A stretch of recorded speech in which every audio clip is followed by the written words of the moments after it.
All right, let's jump right into this explainer. Today, we're unpacking a pretty massive idea from a classic devotional. We're going to break down what it actually means to give absolutely everything to God. Now, the text uses some pretty big, formal words, like the altar of unreserved surrender. But stick with me, because by the end of our time together, you'll know exactly what that means, and more importantly, how you can use it in your own everyday life. So I have a quick question for you to start us off. What is your absolute most prized possession? I mean, your favorite thing in the entire world. Maybe it's a brand new video game console, a super cool toy, a special talent you have, or, a pet you just adore. Got it pictured in your head? Okay, hold on to that.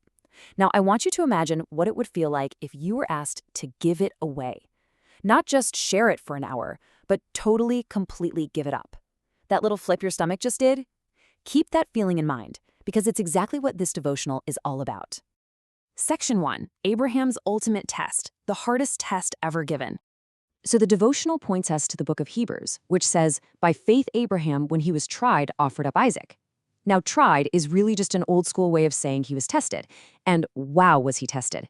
The author actually calls this the most severe test that could ever come to a human being. God didn't just ask Abraham to give up a favorite toy or a hobby. He asked him to give up his son, Isaac, literally the person he loved most in the entire world, just to show his complete trust. Think about the stakes here. They were sky high. The devotional explains that if Abraham had failed this incredibly difficult test, history would look completely different. He never would have been registered as the father of the faithful.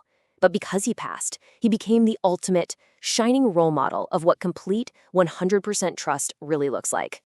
Moving right along to section 2, giving everything to God, or holding your favorite things with open hands.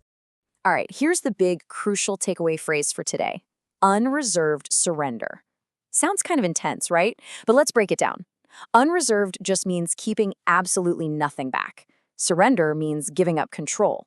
So basically, it means looking at every single gift you have as the Lord's. It's all about holding your favorite things, your time, your toys, your talents, with open hands. Instead of clenching your fists around your stuff and yelling, "Mine!" you hold them openly so God can actually use them to help other people. You see, the devotional tells us that Abraham's story wasn't just meant for people living thousands of years ago in the desert. No way. It was meant to shine down directly through the ages, right to us, right now, so we can learn a very specific rule. Absolutely nothing is too precious to give back to him. Whether it's a huge, life-changing thing or just a small, everyday item, the text asks us to see literally everything we have as something we can offer back. And this sets up a super clear choice for us. It's like a giant crossroads. If you practice this open-handed surrender, meaning you give back to God the possessions he entrusted to you, the devotional says even more will be entrusted to your care. But if you decide to stubbornly keep your stuff to yourself and refuse to share, well, you receive no reward in this life, and you actually lose the reward in the life to come. It's a very stark choice between sharing everything and keeping everything. Building on that, the author makes a really fascinating point about listening. The devotional warns that there are so many people out there who have never actually made this kind of surrender. Because they've never practiced giving things up, if God actually spoke to them and asked them to make a sacrifice to test their love, they wouldn't even recognize his voice. They literally wouldn't know it was him asking, all because they just aren't used to listening or giving. Which brings us to section 3, curing the selfishness plague, and why keeping things to ourselves is genuinely dangerous. The devotional gets pretty dramatic here, and for good reason. It compares selfishness to a highly contagious disease, like leprosy. I mean, think about when one kid in class gets a terrible cold, and suddenly, bam, the whole room is coughing and sneezing. You know how contagious works. The text is saying that being selfish, always saying me first or that's mine, is just as catchy. It spreads like wildfire. The author insists that if we want to be close to God, we have to be completely purified from every single trace of this selfishness plague. So how do we cure it? Well, the text gives us a great visual. It says we will only know true happiness as we keep the fire burning on the altar of sacrifice.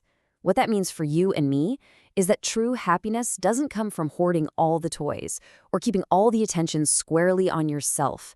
Actually, real, deep-down happiness comes from the warm fire of giving and sharing with others. Let's move into our final section, section 4, your daily tests, those little mini tests of sharing and obedience.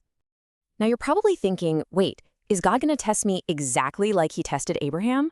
Well, the devotional clarifies that while it might not look like Abraham's massive, once-in-a-lifetime test, God absolutely tries us. He tests us every single day.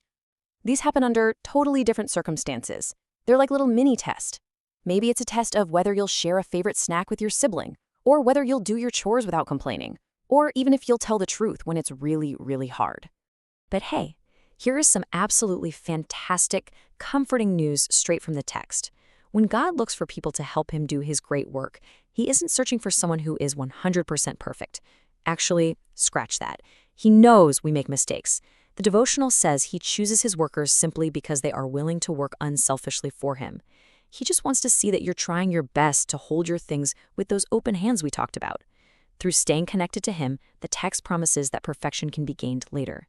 To help you actually pass those daily mini tests, the devotional leaves us with an awesome, simple invitation for every day. 4 things. Look to him, trust in him, walk with him, and talk with him. This is how you build a real connection. It can be as simple as just saying a quick, quiet prayer when you wake up, remembering to trust him when you're feeling scared, and just talking to God like a normal friend as you go about your day. So as we wrap up this explainer, I want to leave you with one final, pretty big thought. Think all the way back to that favorite, prized possession you pictured at the very beginning of our chat. If God called upon you today and asked you to give it up, to help someone else, or just to show your trust in him, would you be ready? Would you recognize his voice? And would you hold it with open hands? It's a huge question for sure, but it's the absolute key to unreserved surrender. Thanks so much for exploring this devotional with me today.